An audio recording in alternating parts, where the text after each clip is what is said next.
Hi guys, how you going? Welcome back to the channel, or if you're new, welcome.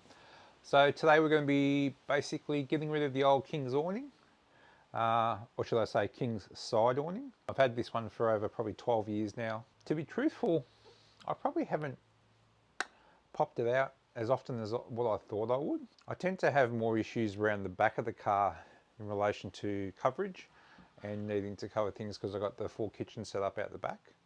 So yeah, so I've opted to remove it. I was contemplating just getting an awning that comes straight off the back. I didn't like the idea that it had poles and legs and so forth.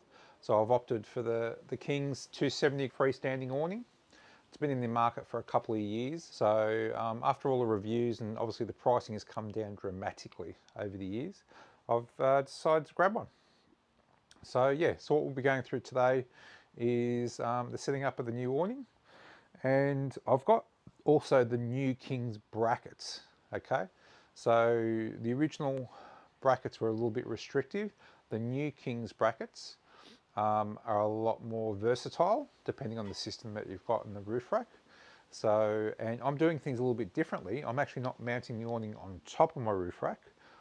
I'm mounting it sort of off to the side below the roof rack. So it's the actual top of the awning will be flush with the roof rack. I've got the issue with car parks in the city. I'm currently at 2 meters now with my roof rack, and I just can't exceed it at all. So let's see how that goes. All right, we'll rip this old one off and let's get started. All right guys, so these are the new Kings Plus adjustable heavy duty powder coated steel brackets. So the original ones that came with the awning were a little bit inflexible. So they come out with these new brackets, which are supposed to be a lot better. And for my purposes, because of the way I want to mount it, definitely a lot better. Again, we've got the gussets. Now, I've found out since, after speaking to a few people, there's a bit of a flaw with these. You actually need to drill another hole in the gusset here, because what's happening is because the actual awning is only basically fixed at one point, what happens is that actual awning can flip. You'll see what I mean when I put it up, but basically you've just got to drill an additional hole in. So no big deal. So you've got your brackets.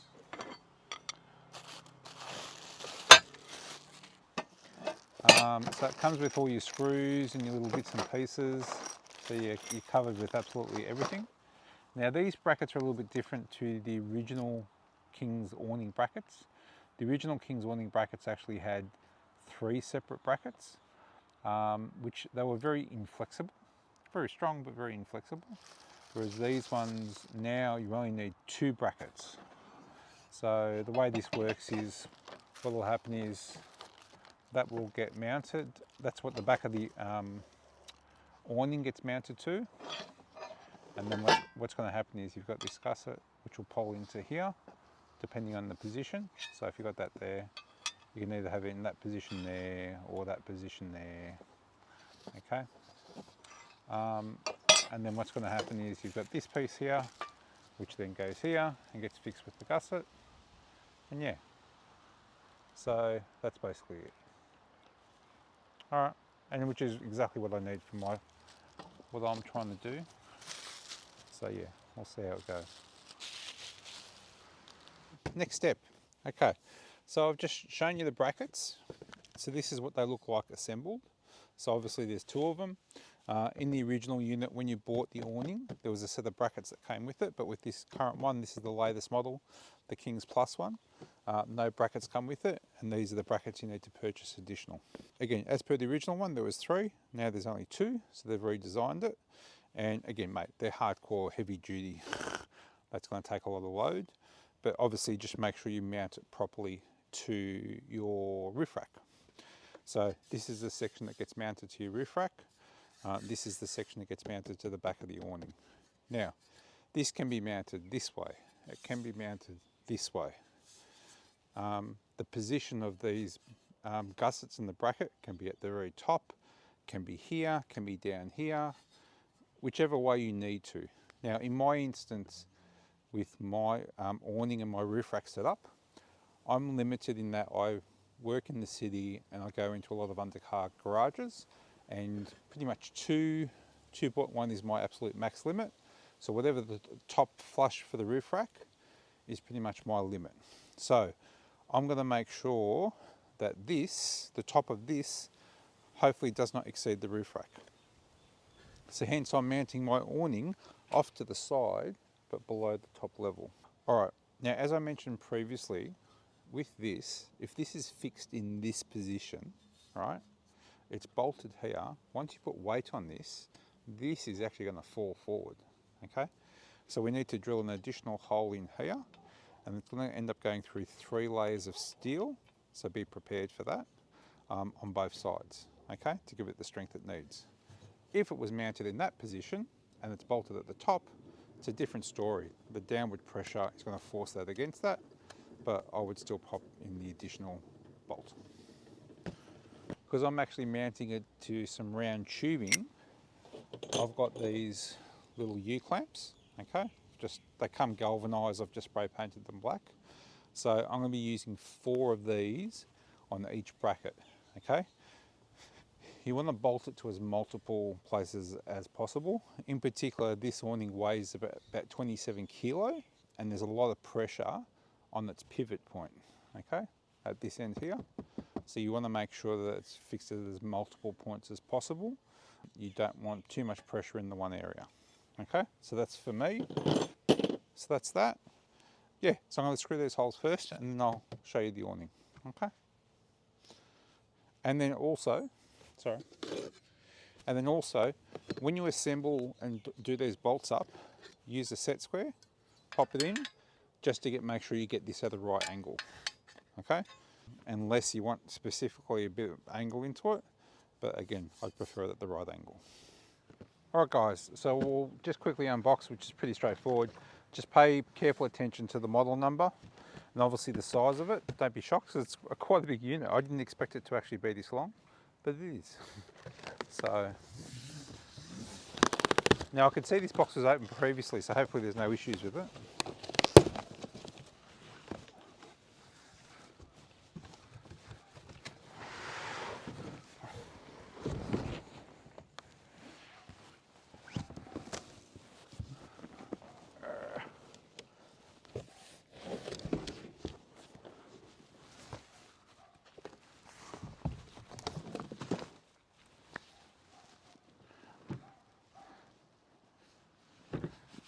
Alright, so there you go. All looks good, other than a bit dusty. Just have a quick look. Yep. There was I saw a few guys complaining about leaking. So whether or not that's to do with whether they didn't install it properly, or the stitching and the seams were a little bit dodgy. But that was probably the earlier model. So I haven't seen a review up there of actually the Kings Plus one. So we'll see what the go is with this. All right, so we're going to take it out of the bag.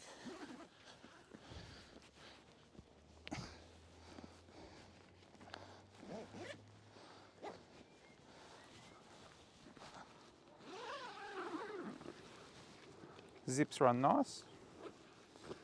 Okay.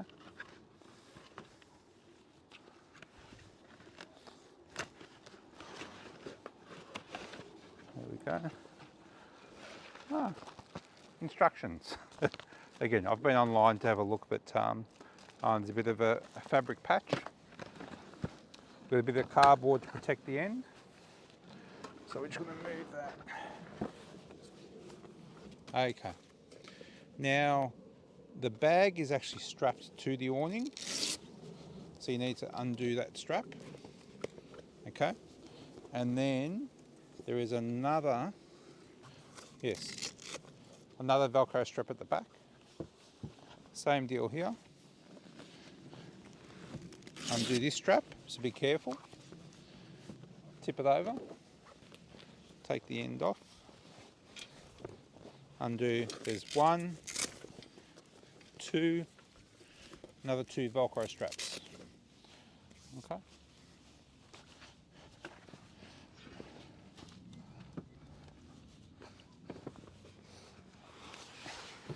All right, we'll take this off and set it aside.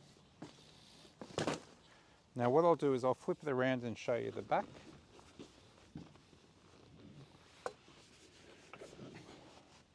And she's pretty bloody heavy.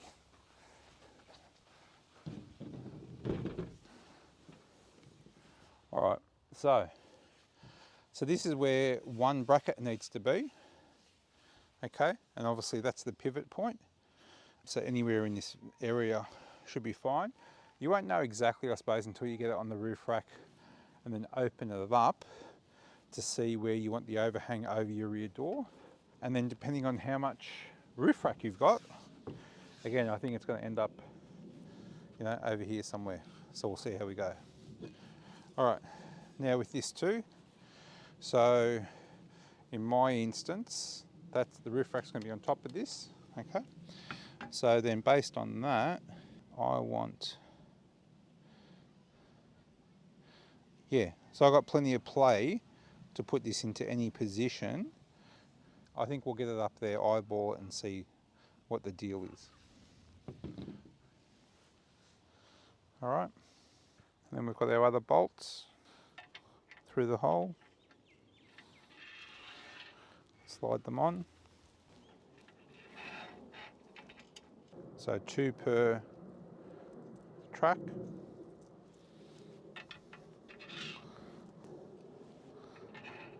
And you'll notice that with the bolts, there's some shorter ones and longer ones. You use the shorter ones to make the bracket and then use the longer ones in this. Okay.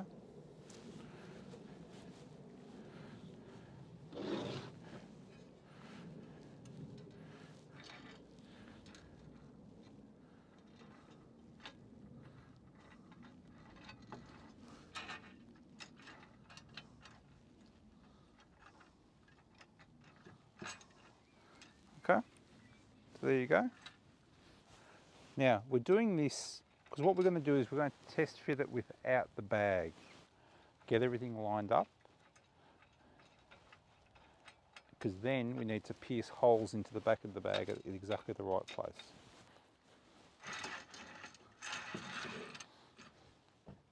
So we're trying to do it in that random position. We'll make sure that the other side is roughly in the right position. And then we're going to go pop it up and see how it looks and get it positioned right and line everything up.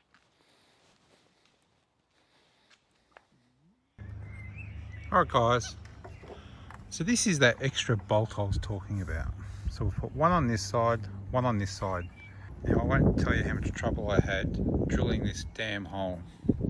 I went through so many drill bits. I did it on the drill press and yeah, I ended up having to have it sent off to a friend to do. So, but yeah, so that's the whole reason I needed that, because I'm mounting this in this position, okay? And if I didn't have that bolt there, this would fold forward. So I needed that there to complete it, because this bracket is designed to actually sit on top of the roof rack, like so, whereas I don't want it on top. So the idea is for that to happen.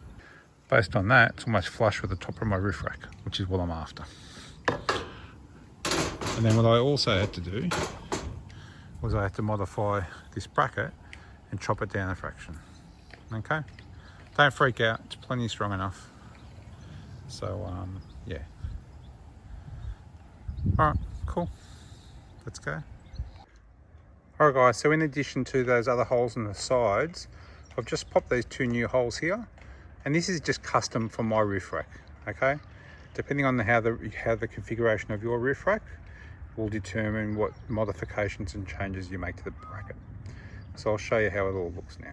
All right guys, so brackets are all fully mounted, and I stress, this is what works for my setup and my roof rack. So as you can see here, and I'll give you a shot from above, I've got these 2 U-bolts and then these U-bolts fixed to these 2 bars. It is like rock solid as. It's as close as possible to the mounting point here for strength. The only thing I would probably redo is I should have cut down the bolts just to make it easy to tighten up the nuts. So that made it a bit of a pain, but we got it done. So that looks really, really good. It's solid as, and yeah, extremely happy with it. Okay, so that's that one. I'll give you a closer look at the other one. So as you can see here, same sort of setup, same deal.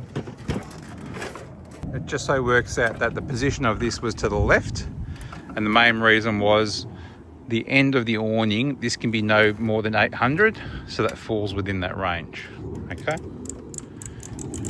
All right, so you can see with this one here, same sort of deal, U-bolts, both front and back, fixed as close as possible to this main bar and then this mounting bracket.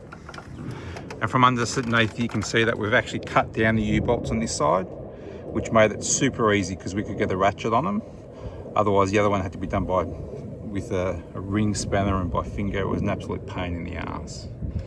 Okay, but she's absolutely rock solid. Super happy. And what makes this easier is because I actually chopped the top of these, when you put the bolts on the back of the awning for fitting, it's really easy because you just literally lift it up.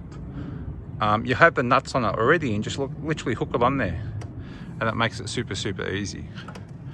So super happy on how this all came out. Now I'll show you the next step. All right, now what you have to do next is where this awning was sitting on the brackets in place on your car and you're happy with the position, you need to get a pencil and mark the exact positions of where the bolts are on the awning so they match up with the roof. And then what you need to do is you need to pop the bolts on and actually tighten them up in place. And then what I did, the brackets come with this, so I use this as a bit of a spacer just to make sure that they're in the exact position. So that's those ones. And then same here, we mark the positions here, tighten them up. And then what we'll do is we'll do just a quick test fit and we'll lift up the awning and just make sure it actually lines up with these brackets up here. Because they need to pretty much line up pretty spot on. All right, so we've done the test fit. These are all now bolted on. Everything lines up perfectly with the brackets on the roof. Now we're going to put the bag on and then pierce the holes through the back of the bag. All right guys, so we've put the bag back on. So what we tried to make sure was that the top of the stitching lines up with the top of the frame here. Okay, and I can feel the bolts here. So we're now going to have to put holes there. And then same over this side. Make sure that that lines up roughly with the top of the stitching. And then I can feel the bolts here. So we need to make the protrusions. All right guys, so that was pretty easy. So what we ended up doing was just doing a little straight incision, just one vertical incision so it was nice and tight on each spot. We did the top two first, stretched it in place, and then did the bottom two. And literally the incision was maybe about 8 mil, and then we just pushed it all the way straight over. Okay, same over here. Now we're going to take the bag off and take the bolts off, put a washer at the back, pop the bag back on, put another washer on, put the top two bolts on, and then lift it back into place. So that's the plan. All right, so guys, just be mindful when you put the bag out, you've got these little straps, there's 3 sets of them, which end up having to pop back onto the back of the awning, okay? So there's one there, there's another one over here, okay? And another one just at the end here. Okay. All right, guys. So we've now popped them through. So as you can see, now they might not be exactly in the right position, but it doesn't matter. They'll all line up perfectly once you get it up on the roof rack. So now what we're going to do is, the way I've designed mine, because I've cut the top of the brackets like I explained earlier, is we're going to put the lock nuts on the top two, on both ends. Okay. And then we'll be able to lift the entire thing up in place. Now we won't tighten it off yet because we've still got to put some basically a bit of silicone just to seal this properly. And then we're going to put another washer, and with the actual brackets come these for mounting to your roof racks. Now I didn't need them in my instance, so what I'm going to do is another bit of reinforcement. I'm going to pop these on the top as well. So you actually get 4 of these. So that's my plan. I won't need it on the bottom, but I definitely will need it at the top just because I've cut the tops of the brackets.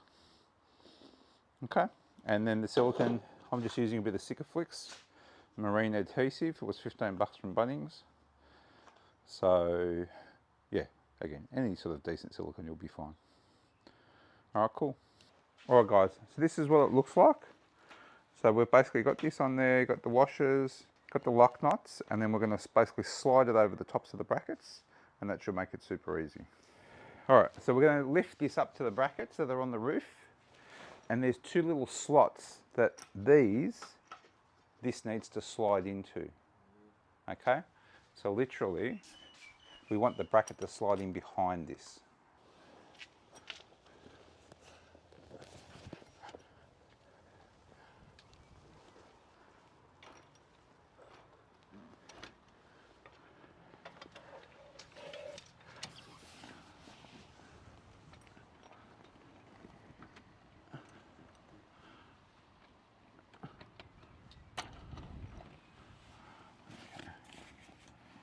Now we just need, no, yep, they're lined up. And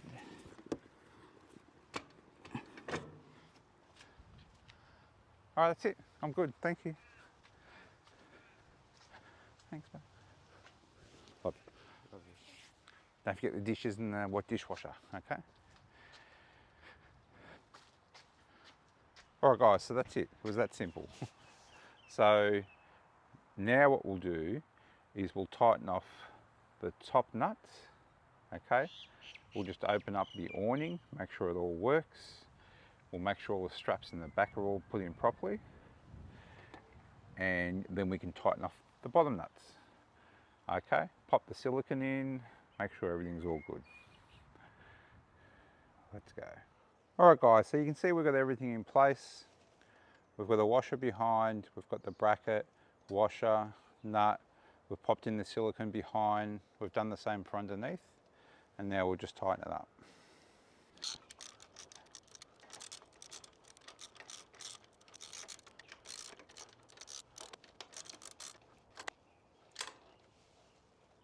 Now as you can see, I put quite a bit of silicone in there just to seal up the top nicely, okay?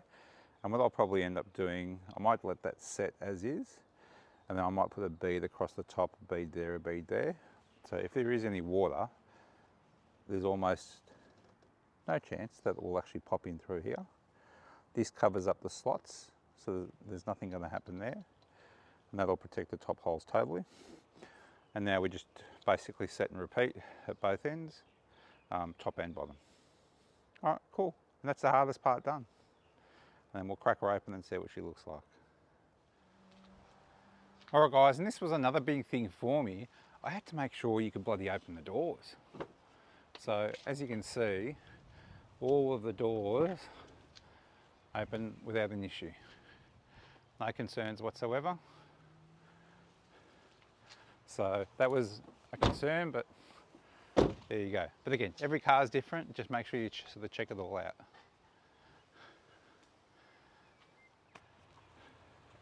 All right guys, now for the big unveil. Let's hope it's all come together quite well. But yeah, she looks quite nice, tucked in quite nicely.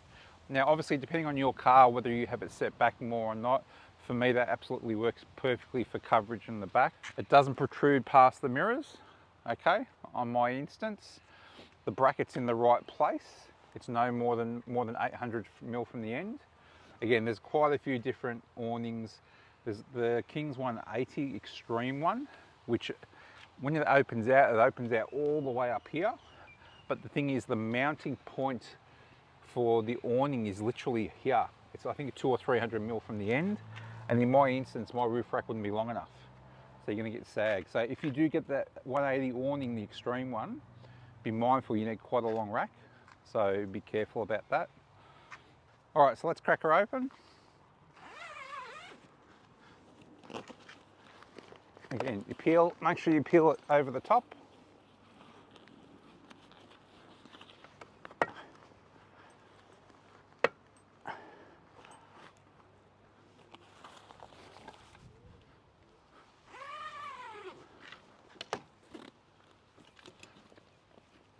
Make sure you peel that back so the bracket's exposed. Strap. Strap. Okay. And literally just pull it out.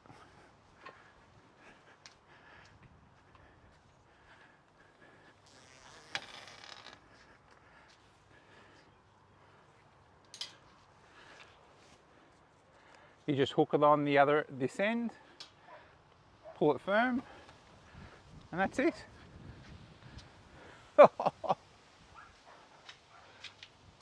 Mate, that's pretty special. That is absolutely mint. How easy was that?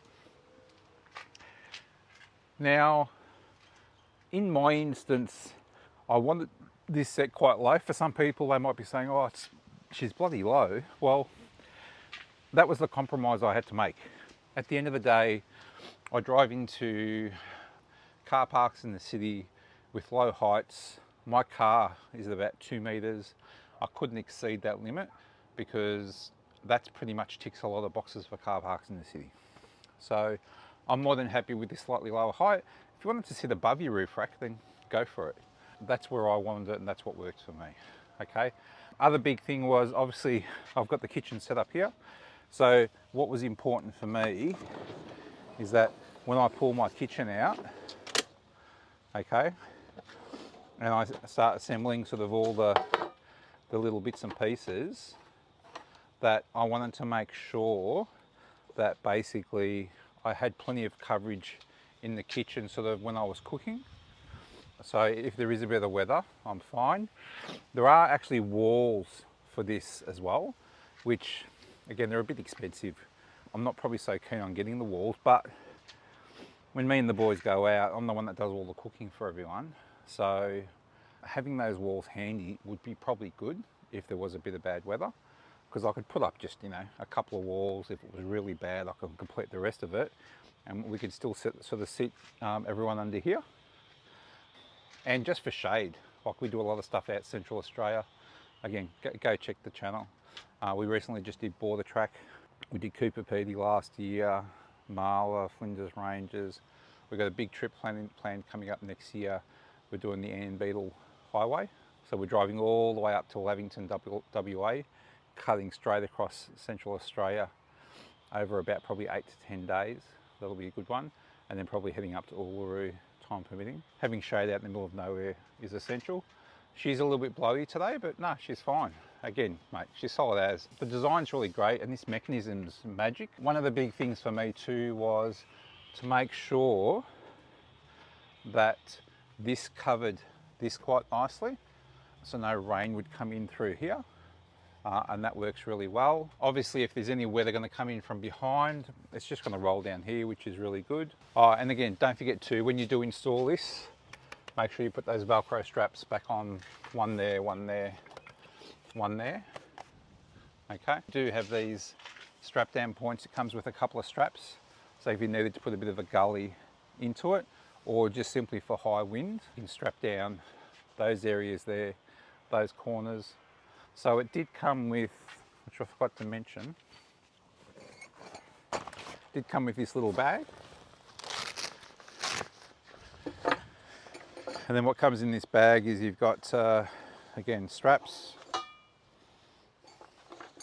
4 sets of straps, and then 4 really heavy duty pegs. Maybe a little bit on the short side, but yeah, that should do the job. So, and these were tucked away actually in the bag at the end. I'm not going to try and squeeze them back in. They're in a nice little neat bag. I'll just throw them in the full drive. No, she's absolutely brilliant. And as long as your roof rack's set up properly, it's quite a sort of easy install. But please think it through, because there is a lot of weight on this pivot point here. So make sure your roof rack can take it. And again, don't do anything stupid setting this up in bloody high winds and expect it's not going to fly away or do some damage. But mate, like, she is pretty rock solid. I've seen some guys bloody hang off it. I'm not going to do it. I'm a few little kilos extra. Yeah, no, love it. So this is probably, this is one of the mods I'm making to my roof rack at the moment. The other ones are, you can see just down the ends there, I've got the King's 200 watt solar panel. I'm about to do that next. If you want to go check that out, go check that out on the channel. I've got a unique take on basically how I'm sort of fitting it to be able to still utilise my roof rack. So I've got that going in. I've got some more King's lights, which I'm about to install at the front. We did a bit of nightfall driving a few weeks back. We did bore the track, co-bore, and I needed some side lights. So I'm going to be mounting these off the front of the roof racks, just to give me a bit of a view out the side, probably out the back as well. I just grabbed, just got my King's sand flag, I've got to install that, and just got some new King's lighting. So what I'm going to do is pop some lighting on these bars and just have it set up there permanently, and then wire it all into the King's panel. So, and again, I've got the King's panel in my setup with me 25 to 25 DC charger. I've got the inverter and so forth. And again, go to the channel, check it out. It's all covered off there. So, you know, and that sort of almost completes my setup for everything now. I mean, for now, there's always something going on. But yeah, I hope you enjoyed that and found that really useful. Please like, subscribe, and share around, you know, the King's community, the four-wheel drive community. And again, I'm a big advocate of the King's products because they've just never let me down. So, but again, each to their own, you know. You want to go Red Arc, you want to go this, you want to go that, absolutely, you know. All right, I'll see you on YouTube, or I might see you out on the road.